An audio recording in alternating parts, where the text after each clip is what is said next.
मेरे साथियों, मैं आप सबका ध्यान एक बहुत बड़े महत्वपूर्ण विषय पे लाना चाहता हूं। हमारे देश में रेवेन्यू की दृष्टि से भारत की जो सारा भूभाग है, इसका सबसे बड़ा क्षेत्रफल पहले नंबर पे आर्मी के पास है। दूसरे नंबर पे आता है हमारा रेलवे, जिसके पास सबसे अधिक भूभाग है। उसके बाद तीसरे स्थान पर यदि किसी के पास सर्वाधिक संपत्ति है, उस विभाग का नाम है वक्फ बोर्ड। वक्फ बोर्ड। अब ये वक्फ बोर्ड क्या है दोस्तों, इसकी कहानी क्या है कि जब भारत पाकिस्तान के विभाजन की चर्चा चली थी और 1945 में मोहम्मद अली जिन्ना ने पाकिस्तान मांगा और जब पाकिस्तान नहीं दिया गया तो डायरेक्ट एक्शन डे की घोषणा की गई कि हम सीधे हिंसा करेंगे। उसके कारण भारत के कई राज्यों में, पश्चिमी बंगाल हो, महाराष्ट्र हो, केरला हो, उत्तर प्रदेश हो, बिहार हो, कई राज्यों में भयंकर हिंसा हुई और हिंसा में लाखों लोगों मौत के शिकार हुए, जिसके कारण सरकार ने सरेंडर होते हुए और ये निर्णय लिया कि हम पाकिस्तान नाम से एक नया देश बनाने जा रहे हैं। जब ये निर्णय किया गया, उस समय भारत, पाकिस्तान और बांग्लादेश, जो तीनों देश थे, उस समय एक ही देश था। उस समय भारत में मुस्लिमों की टोटल जनसंख्या 13% थी दोस्तों। कितनी जनसंख्या थी? 13%। 13% मुस्लिमों को, और भारत का जो पूरा रेवेन्यू है, वो जमीन है, लैंड, वो थी 43 लाख वर्ग किलोमीटर। अपन देसी भाषा में भी बात करते हैं, यदि 20 बीघे जमीन हो, 4 बेटे हों, तो 5-5 बीघे हिस्से में दे दी जाती है। जब 43 लाख वर्ग किलोमीटर जमीन थी और उसमें से 13% मुस्लिमों को अलग से एक देश बना करके उनको जमीन दी जानी थी, कितनी? 6 लाख वर्ग किलोमीटर। लेकिन उस समय महात्मा गांधी जी और नेहरू जी ने अधिक लाड़ दिखाते हुए पाकिस्तान को 25% जमीन दी। भारत की कुल 43 लाख वर्ग किलोमीटर में से 10,48,000 वर्ग किलोमीटर जमीन पाकिस्तान के लिए दे दी गई। शेष जो बची हुई जमीन है, वो आज भारत के पास है और उसकी संख्या है लगभग 32,52,000 वर्ग किलोमीटर। जब देश का विभाजन हुआ, चूंकि आप जानते हैं उस समय जमीनों के रिकॉर्ड जमींदारों के पास रहते थे। रेवेन्यू एक्ट राजस्थान में आया 1956 में, कहीं पर 1954 में, कहीं पर 1958 में। जमीन के सारे दस्तावेज राजा, महाराजा, जागीरदार, जमींदार, उनके पास होते थे। जब भारत के अधिकांश नवाब जो ये तय कर चुके थे कि हमें पाकिस्तान में जाना है, उनके पास जो जमीन थी, उस जमीनों के मालिक उस समय वही होते थे। उन्होंने बड़ी जालसाजी करते हुए जब वो पाकिस्तान जाने लगे, तो जाने से पहले उन्होंने लगभग 10 लाख किलोमीटर जमीन, 10 लाख किलोमीटर जमीन वक्फ बोर्ड के नाम ट्रांसफर कर दी। ये 1947 से पहले की बात है दोस्तों। वो जमीन ट्रांसफर कर दी गई। जब वो जा रहे थे, जाते जाते उस जमीन को ट्रांसफर करते गए। अब मैं ये विषय क्यों उठा रहा हूं, इसका ये पीछे एक महत्वपूर्ण कारण है। जब ये वक्फ बोर्ड बनाया गया, बाद में वक्फ बोर्ड आया। वक्फ बोर्ड आने के बाद क्या हुआ, आप पूरे देश में नजर डालें, आपके करौली जिले में नजर डालें, आपके सवाई माधोपुर जिले में डालें, टोंक में नजर डालें, आज सबसे बड़ा कोई भूमाफिया वर्ग है, भूमाफिया के नव रूप में काम कर रहा है, उसका नाम है वक्फ बोर्ड। मैं आपको मेरे शहर हिंडौन की ओर ले चलता हूं। हिंडौन में गोपाल टाकीज नाम से एक जगह स्थान है जहां पर जमीन थी। कुछ लोगों ने गोपाल टाकीज की जमीन खरीद ली। जैसे ही वो जमीन पर निर्माण कार्य करने लगे, वहां पर वक्फ बोर्ड के सदर पहुंच गए, हमें 10 लाख रुपए दो, नहीं तो हम अभी काम रुकवा देंगे। हिंडौन में गोपाल टाकीज से लेकर के हिंडौन की पीडब्ल्यूडी ऑफिस, हिंडौन की रोडवेज डिपो, हिंडौन का रोडवेज बस स्टैंड से लेकर के ईदगाह तक, जो हिंडौन में वर्तमान में पुलिस कोतवाली है, हिंडौन की बैंक ऑफ बड़ौदा है, हिंडौन का आदर्श होटल, विजेंद्र आर्य जी का मकान, ये पूरा क्षेत्र इन्होंने वक्फ बोर्ड में दर्शा रखा है। इसके कारण क्या होता है, जब भी कोई भाई कहीं मकान बनाना चाहता है वक्फ बोर्ड वाले पहुंच जाते हैं, वक्फ बोर्ड है। हिंडौन में भी एक विषय आया था, मोहन नगर में वाल्मीकि समाज हमारे रहते थे, वाल्मीकि बंधु पहुंच गए कि वक्फ बोर्ड है। ये करके इन्होंने बहुत लूटपाट मचाई है और ये इनको एक चौथ वसूली का बहुत बड़ा धंधा है। और ये वक्फ बोर्ड के जो लोग हैं, वक्फ बोर्ड के सदर होते हैं हर शहर लेवल पर। एक हिंडौन में तो कम से कम 5 सदर हैं, ईदगाह की तरफ अलग सदर हैं, शहर के सदर अलग हैं, अलग अलग सदर बने हुए हैं। और ये सदर क्या करते हैं कि चारों तरफ जैसे कोई मकान बनाता है तो पटवारी, नगर पालिका, ये नगर परिषद, नगर निगम वाले जाते हैं निर्माण को देखने, चौथ वसूली करते हैं। उस तरह से एक वक्फ बोर्ड नाम की एक नई संस्था खड़ी हो गई, ये जाते हैं लोगों के साथ चौथ वसूली करते हैं। अब ये सारा का सारा इनका जो फर्जीवाड़ा था, इनका कारनामा था, वो माननीय सुप्रीम कोर्ट ने बंद कर दिया है। ये बहुत बड़ी खुशी की बात है। अब वो कैसे बंद किया है मैं आपको बताना चाहता हूं। राजस्थान में जिंदल माइंस के लिए, जिंदल सा लिमिटेड के लिए राजस्थान सरकार ने एक जमीन दी थी भीलवाड़ा क्षेत्र में। जब वो जमीन दी थी तो वहां पर एक छोटा सा हिस्सा था, उस हिस्से को वक्फ बोर्ड कहता था ये हमारी जमीन है। उस जमीन को लेकर उन्होंने निर्माण नहीं होने दिया। फिर एक वक्फ के सदर गए, उन्होंने जिंदल सा लिमिटेड से 50 लाख रुपए की चौथ वसूली भी कर ली, 50 लाख रुपए भी ले लिए। उसकी फिर बाद में दूसरे वक्फ के दूसरे लोगों ने उसकी शिकायत कर दी, वो पैसे भी बरामद हो गए। कुल मिला के विषय चलते हुए हाई कोर्ट तक पहुंचा, हाई कोर्ट से सुप्रीम कोर्ट पहुंचा। और सुप्रीम कोर्ट में अभी दिनांक 29 अप्रैल 2022 को एक बहुत बड़ा निर्णय हुआ है। और उनका ये कहना है, माननीय न्यायाधीश हेमंत गुप्ता और वी रामा सुब्रह्मण्यम दोनों की खंडपीठ ने यह फैसला दिया है कि वक्फ बोर्ड के रजिस्टर में 1956 में कोई जमीन दर्ज है और वह वक्फ बोर्ड के नाम से दर्ज है, वह वक्फ बोर्ड नहीं मानी जाएगी। वक्फ बोर्ड में 1965 में दर्ज है, उसको भी वक्फ बोर्ड की नहीं माना जाएगा। वक्फ बोर्ड में 1995 में भी कोई रिकॉर्ड में दर्ज है, तीनों में दर्ज है, उसको भी वक्फ बोर्ड की नहीं माना जाएगा। उनका स्पष्ट कहना है कि कोई भी जमीन वक्फ बोर्ड जो अपने नाम बताता है वो वक्फ बोर्ड के पास आई कहां से, केवल वक्फ बोर्ड के रिकॉर्ड में दर्ज होने से वह जमीन वक्फ संपत्ति नहीं मानी जाएगी। वक्फ संपत्ति मानने के 4 नियम बनाए गए हैं। तो माननीय सर्वोच्च न्यायालय ने स्पष्ट किया है कि वक्फ बोर्ड का अधिनियम 1995 की धारा 3D ये पूरी करते हैं कोई, तभी वह संपत्ति वक्फ की संपत्ति मानी जाएगी। अब वो कैसे मानी जाएगी, वो शर्त क्या है, क्या वक्फ एक्ट की धारा 3 के तहत कोई भी संपत्ति तब मानी जाएगी जब उपयोगकर्ता अपनी जमीन को वक्फ के लिए रजिस्ट्री करा देता है। उदाहरण के लिए कोई मुस्लिम है, उसके पास 20 बीघे जमीन है, उसमें से वो अपनी जमीन का एक हिस्सा 5 बीघा जमीन अपने धर्म के लिए, सेवा के लिए देना चाहता है और 20 बीघा जमीन में से 5 बीघा जमीन रजिस्टर्ड डॉक्यूमेंट से रजिस्ट्री कराता है, किसके लिए, वक्फ बोर्ड के लिए, तो वो जमीन वक्फ बोर्ड की मानी जाएगी।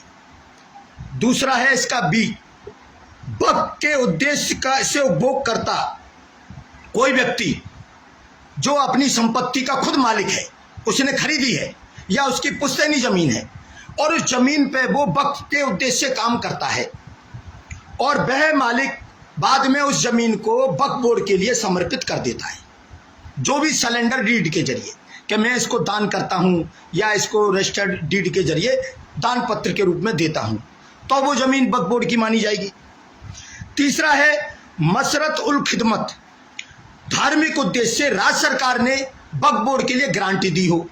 यदि राज्य सरकार ने मसरत उल खिदमत के नाम से धार्मिक जो इनका पर्पज होता है उसके उद्देश्य से राज्य सरकार ने इनको ग्रांट के रूप में वह जमीन आवंटन की हो, आवंटन पत्र भी रजिस्टर्ड होना चाहिए, तब वो वक्फ बोर्ड की मानी जाएगी।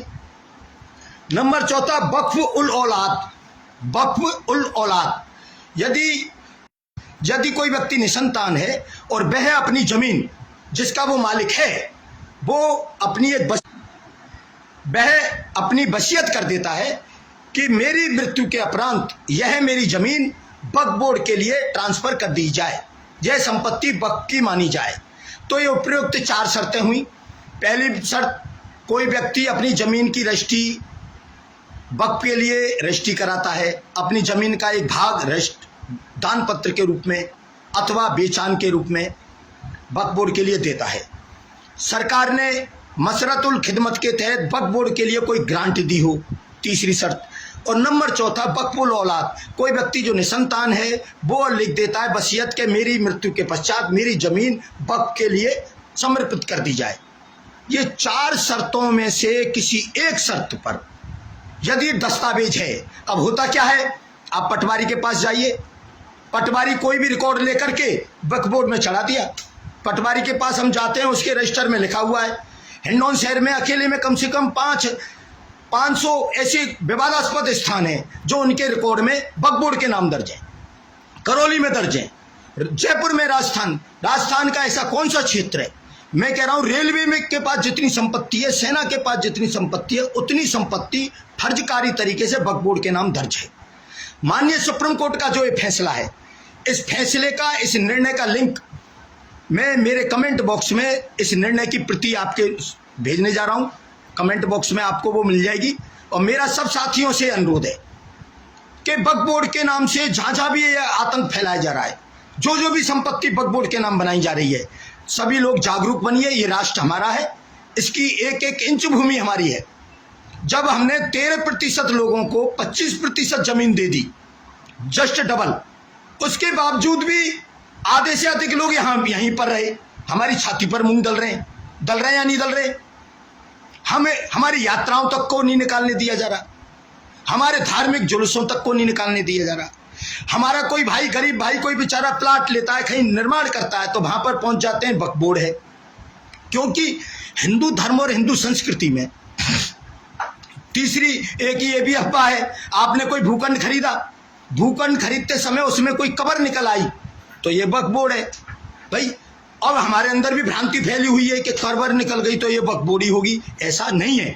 सुप्रीम कोर्ट ने स्पष्ट कर दी, क्योंकि हमारी हिंदू धर्म और हिंदू संस्कृति में हमारे गांव का गांव, बस्ती की बस्ती, किसी भी गांव, किसी शहर को उठा के देख लीजिए, हजारों लोग प्रतिदिन 1, 2, 4, 5 एक साल में कम से कम 1000, 1200, 500 लोगों का अंतिम संस्कार होता है। उसी शमशान में उनका अंतिम संस्कार होता है। उनकी अस्थियों को हम हरिद्वार ले जाते हैं, उनकी भस्मी को नदी में बहा देते हैं, निशान कोई भी नहीं बचता। इधर कॉन्सेप्ट क्या है कि मृत्यु के बाद जमीन घेरनी है। क्या करना है? मृत्यु के बाद जमीन घेरनी है।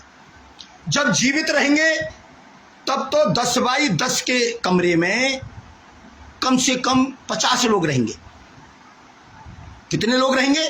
10 बाई 10 के कमरे में एक मियाँ जी, उनकी 4 बीवी, उनके 8 बच्चे, उनकी बीवियां, सभी एक ही कमरे में। लेकिन जिस दिन उनकी मृत्यु आती है, अंतिम समय में हर व्यक्ति को 10 बाई 10 की जमीन चाहिए। ना तो आपका कोई राजस्थान का तहसीलदार है, ना कोई पटवारी है, ना कोई जिला कलेक्टर है जो जाकर के ये चेक करने जाए कि भाई आप लाइन बाई लाइन गाड़िए, नजदीक गाड़िए। ऐसा थोड़ी कि एक यहाँ पर गाड़ दिया, एक 20 फीट दूर और कह देंगे भर गया साहब कब्रिस्तान, हमें नई जमीन दीजिए। अभी हिंडौन की नगर परिषद ने पिछले 2 महीने पहले एक प्रस्ताव बनाकर भेजा कि हिंडौन में कब्रिस्तान के लिए 20 बीघा जमीन देने के लिए कलेक्टर साहब को प्रस्ताव बना के भेजा कि अल्पसंख्यकों को 20 बीघा जमीन दी जाए। क्यों दी जाए भाई? किस खुशी में दी जाए? हमारे वर्धमान नगर में जो वहां के लोग रहने वाले हैं, उनको शमशान के लिए उन्होंने कलेक्शन किया, घर घर से पैसे उगाए और तब जाकर उन्होंने जमीन खरीद करके वो अपना शमशान संचालन कर रहे हैं। इनके लिए 20 बीघे जमीन चाहिए। अब पहले के कब्रिस्तानों की स्थिति क्या है, मैं आपको एक नजर हिंडौन की तरफ ले चलता हूं। हिंडौन में जाटव बस्ती, बयाना रोड से जब जाते हैं, जाटव बस्ती के पास एक कब्रिस्तान है। उस कब्रिस्तान में क्या चल रहा है? आरा मशीन चल रही है, आरा मशीन चल रहा है, लकड़ी का उद्योग चल रहा है जमीन किसकी? कब्रिस्तान की। कब्रिस्तान पूरा काम में लिया नहीं, मुश्किल से उसमें 10 कब्रें होंगी और 4.5 बीघा जमीन में उनका उद्योग चल रहा है। आप चलिए रोडवेज डिपो के पास, चलिए रोडवेज डिपो के पास, बरगमा रोड के पास कब्रिस्तान है हिंडौन में। कितनी दुकानें बनी हुई हैं कब्रिस्तान में। कब्रिस्तान की जमीन किसने दी? सरकार ने दी, या इन्होंने अतिक्रमण किया। और उस जमीन पे क्या चल रहा है? कॉम्प्लेक्स मार्केट चल रहा है, 12 दुकानें बना दी गई वहां पर। इसके बाद आप चलिए हिंडौन की कोतवाली के बिल्कुल जस्ट बगल में ईदगाह। ईदगाह किस काम आता है? ईद के दिन नमाज पढ़ने के लिए। और उसके पास में दोनों तरफ है कब्रिस्तान। कितनी दुकानें बनी हुई हैं वहां पर, पूरा मार्केट वहां पर बना हुआ है। मेरा जिला प्रशासन से भी अनुरोध है, सुप्रीम कोर्ट का ये फैसला है। आज मुख्यमंत्री अशोक जी होंगे, कल कोई और होंगे, परसों कोई और होंगे। मुख्यमंत्री आते रहेंगे, जाते रहेंगे। भारत का कानून, सुप्रीम कोर्ट का फैसला, इसकी अक्षर से पालना होनी चाहिए। हम इस प्रकरण को लेकर के मेरा जिला प्रशासन से भी अनुरोध है, एक बार वक्फ की जो संपत्ति है उसको चेक करवाएं। वक्फ के नाम हिंडौन में कितनी संपत्ति दर्ज है उसको चेक करें। करौली में कितनी संपत्ति है, टोंक में कितनी संपत्ति है, पूरे राजस्थान में कितनी संपत्ति है। सारे आईएएस में एक पत्र मैंने तैयार किया है और कल मैं माननीय मुख्य सचिव महोदया उषा शर्मा जी को और प्रत्येक जिला कलेक्टर को और प्रत्येक संभागीय आयुक्त को सुप्रीम कोर्ट के उस ऑर्डर की कॉपी लगा करके और सबको ये देने जा रहा हूं कि सुप्रीम कोर्ट का जो आदेश है इसमें जो 4 शर्तें हैं, इन चारों शर्तों की अल्पसंख्यकों के वक्फ बोर्ड के नाम जो जो जमीन है उनमें से जो जो जमीन इन 4 शर्तों के अनुसार आई है, दान पत्र से आई है, रजिस्टर्ड डॉक्यूमेंट से आई है या किसी ने वसीयत में दी है, उसके अतिरिक्त जो भी जमीन है वापस उसको राजकीय जमीन घोषित किया जाए। नंबर 1 बात। नंबर 2, कहाँ कब्रिस्तानों की क्या स्थिति है? कब्रिस्तान का नाम से कहीं जमीन जेहाद तो नहीं चल रहा है? कब्रिस्तान के नाम से कोई बहुत बड़ा ये स्कैंडल तो नहीं चल रहा है? कब्रिस्तान आपको चाहिए। आप जब बच्चे इतने पैदा करते हो, 10 बच्चे पैदा करते हो, 20 बच्चे पैदा करते हो, किस लिए करते हो? हमारे ऊपर पैदा कर रहे हो, हम पालेंगे उनको, हम करेंगे उनकी व्यवस्था, आप कीजिए। आप जब इतने बच्चे पैदा, हिंदू धर्म में मैंने सभी वर्ग में, वाल्मीकि से वाल्मीकि समाज में आज परिवार नियोजन का नियम को मान्यता दी जाती है। हर कोई व्यक्ति देखता है मेरे बच्चे को मुझे शिक्षा उपलब्ध करानी है, इसका फ्यूचर आगे बढ़ाना है। आप पंपलेट की तरह छापे जा रहे, राशन दो तो सरकार दो, और कहते हैं कि अल्लाह की देन है। भाई अल्लाह की देन है तो क्यों राशन की लाइन में लगे हुए हो?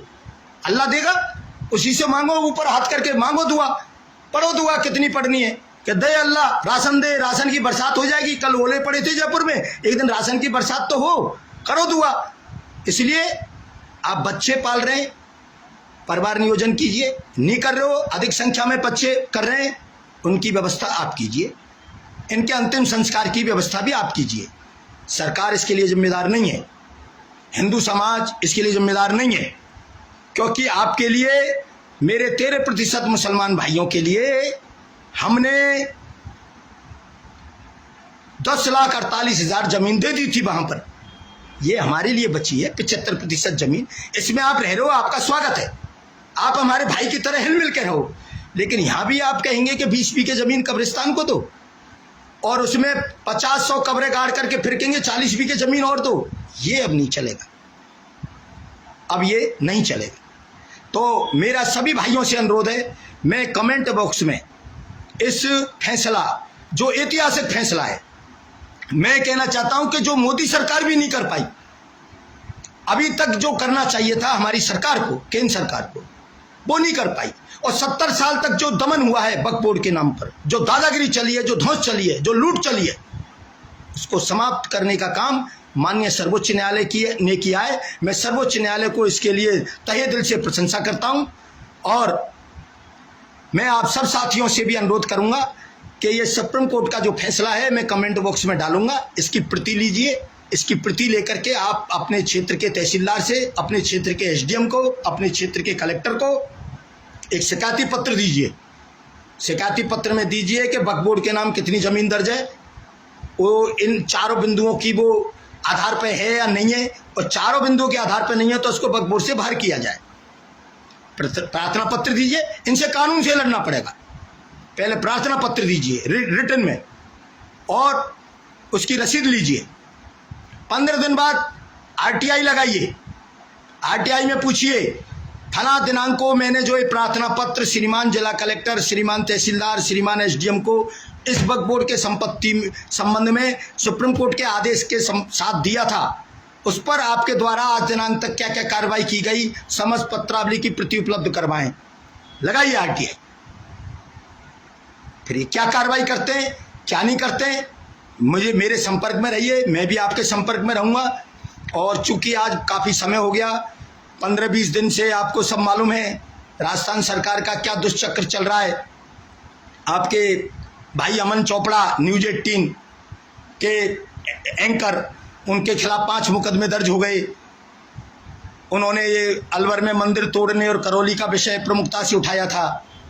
आपके अर्नब गोस्वामी जिन्होंने जोधपुर के हिस्सा का विषय उठाया था, उनके ऊपर भी दंगा फैलाने और इस तरह का मुकदमा, इसी तरह एक मुकदमा मेरे विरुद्ध दर्ज कर लिया गया और मैं न्यायालय की बड़ा बलिहारी हूँ। हाँ, मैं उस मुकदमे पे भी आपके सामने कुछ बोलना चाहता हूँ। ये हाईकोर्ट में जो सुनवाई हुई थी मेरे संबंध में, मैं 20-22 दिन मध्य प्रदेश से रहा, इधर उधर रहा।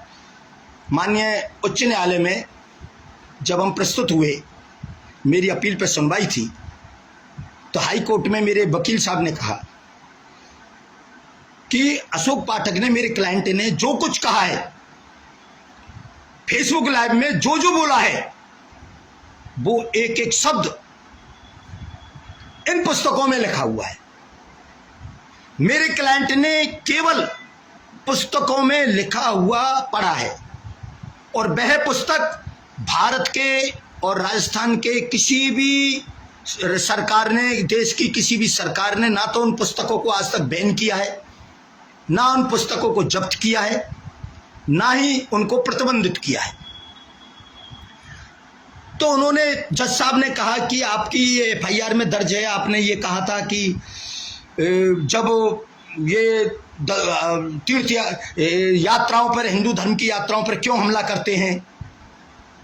तो मैंने तुरंत निकाल करके कुरान शरीफ की एक आयत, सूरा नंबर 9 आयत नंबर 5 कुरान शरीफ की, जिसमें स्पष्ट लिखा हुआ है, वो मैंने पुस्तक श्रीमान के समक्ष रख दी, मेरे वकील साहब ने, और हमने कहा, जिसमें स्पष्ट लिखा हुआ है,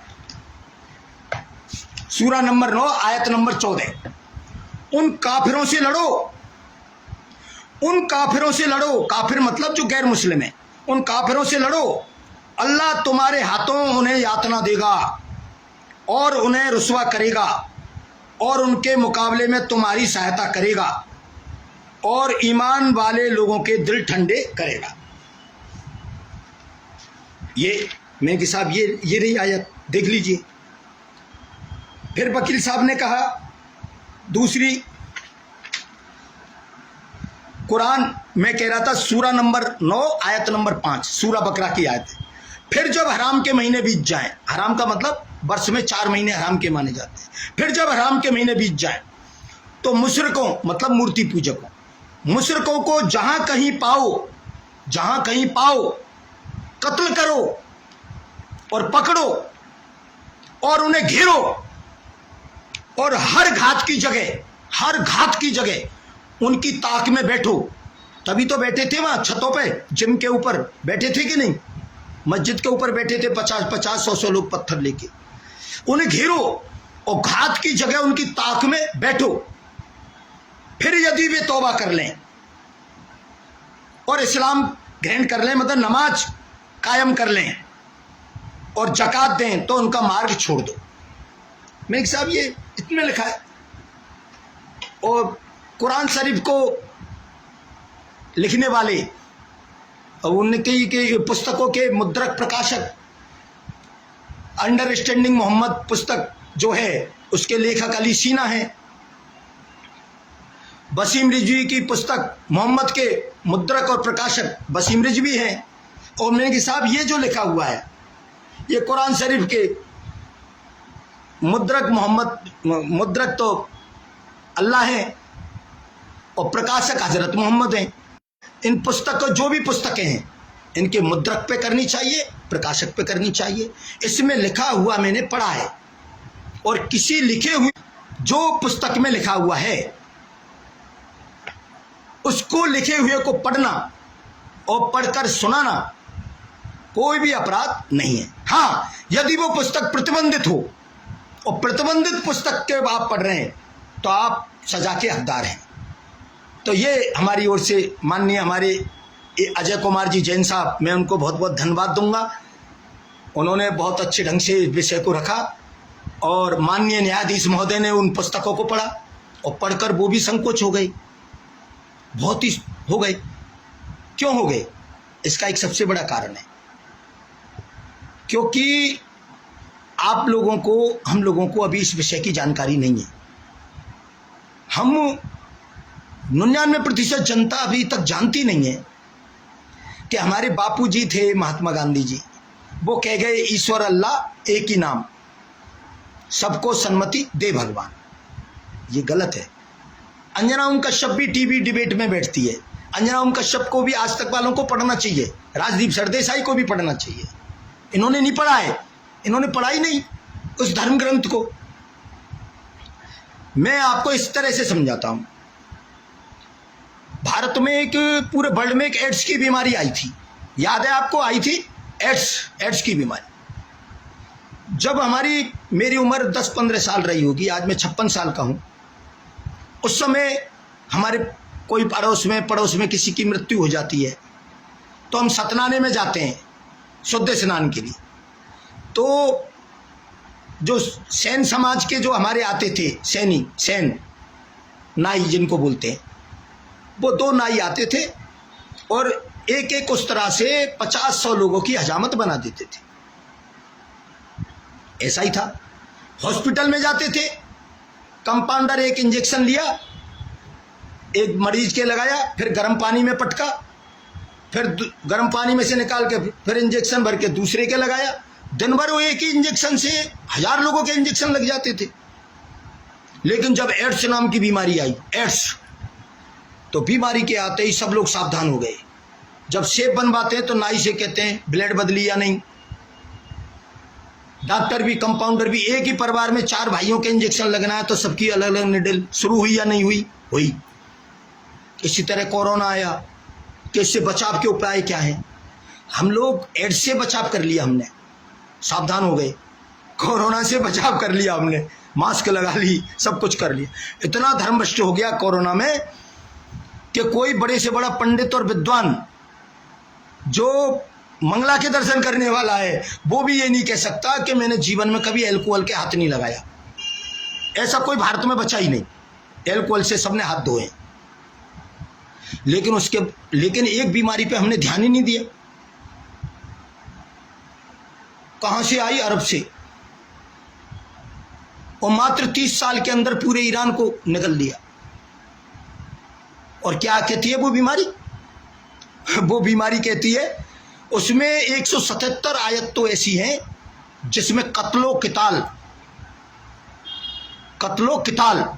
जिसमें कत्ल कर दो, मार दो, काट दो, खोलते हुए कढ़ा में डाल दो। वो कचौड़ी बनती है ना, हलवाई के यहाँ पकौड़ी बनती है, कढ़ा में डाल दो खोलते हुए में और पकने दो। गैर मुस्लिमों को, मूर्ति पूजक जो हैं, उनको आग में झोंक दो, भट्टी में, और उनकी खाल को पकने दो। और जब वो खाल पक जाए ना, उनको उतारो खालों को, और फिर उनमें दूसरी खाल भरो और फिर पकने दो। ये है, ये ज्ञान ही नहीं है आप लोगों को। आपने कोरोना से बचाव कर लिया, आप नाई की ब्लेड बदल ली, पर इस बीमारी से कैसे बचोगे? आप यूं माने, मैं किसी को भड़का नहीं रहा हूं, आंखें खोल रहा हूं। एक बकरा है, माना कि आप ये मान लीजिए कि पूरे भारत में 10 लाख बकरे हैं। वो बकरे किसी का कुछ नहीं बिगाड़ेंगे, किसी को कष्ट नहीं पहुंचाएंगे।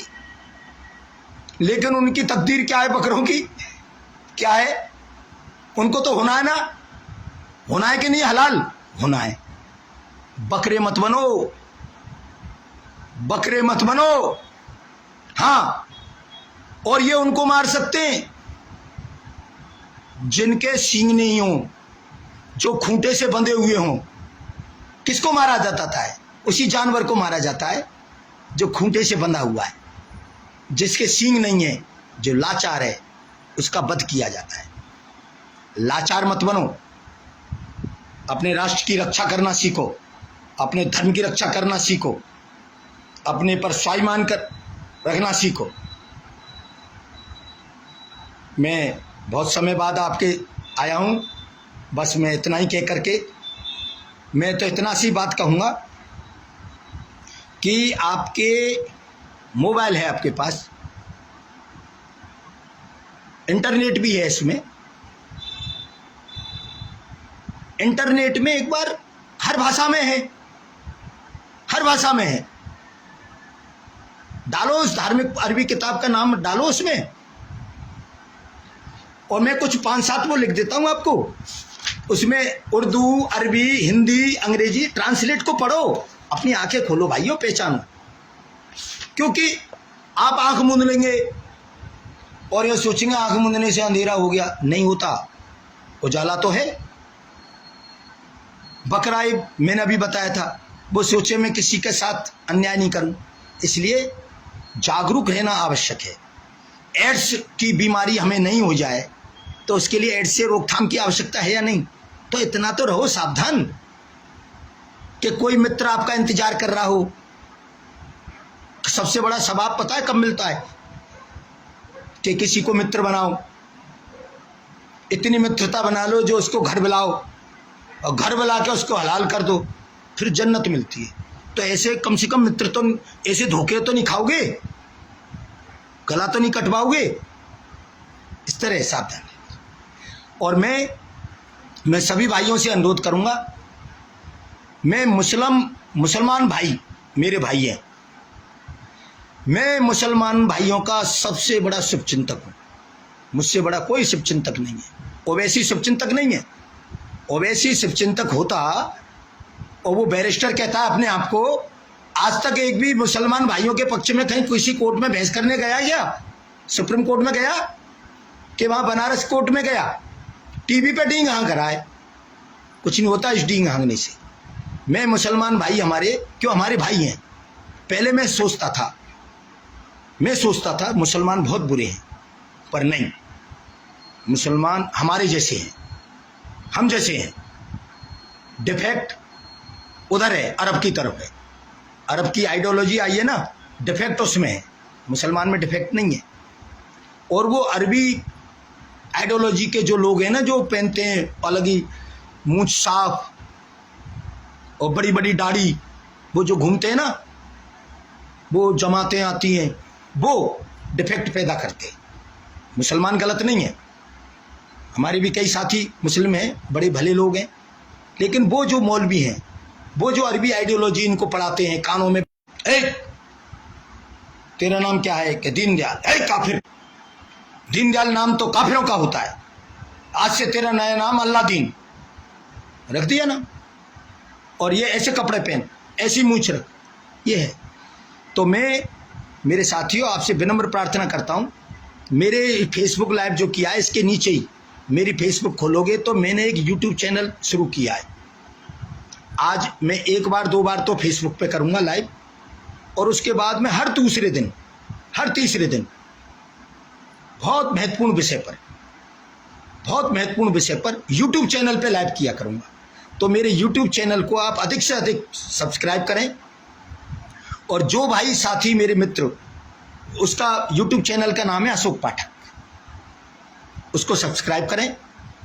और साथ में ही फेसबुक में मेरे 5000 मित्रों की क्षमता बहुत पहले पूरी हो चुकी, मेरे पास अभी 10-12 हज़ार फ्रेंड रिक्वेस्ट पड़ी हुई हैं। तो मैंने आपको ही ध्यान में रख करके कि मैं किसको 10 को लूँगा तो 10 निकालने पड़ेंगे, किसको निकालूँ, तो मैंने एक फेसबुक का पेज बनाया है, उस पेज को आप फॉलो करें और लाइक करें। मैं निरंतर आपके संपर्क में रहूँगा। और ये राजस्थान में जो ये सारा नज़ारा हुआ है, क्या हुआ है, कहाँ पर क्या हुआ है, मेरे ख्याल से राजस्थान के किसी न्यूज़ चैनल ने, किसी समाचार पत्र ने वो उस पर प्रकाश नहीं डाला है।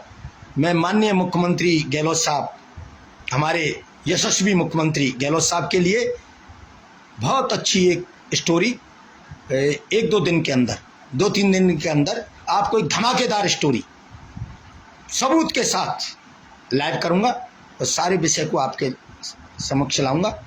धन्यवाद। जय हिंद, वंदे मातरम, जय भारत।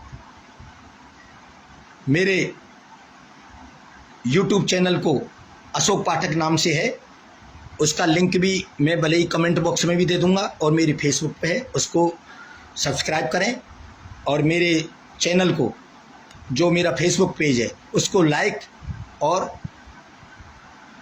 फॉलो करें। धन्यवाद। जय हिंद, वंदे मातरम। धन्यवाद।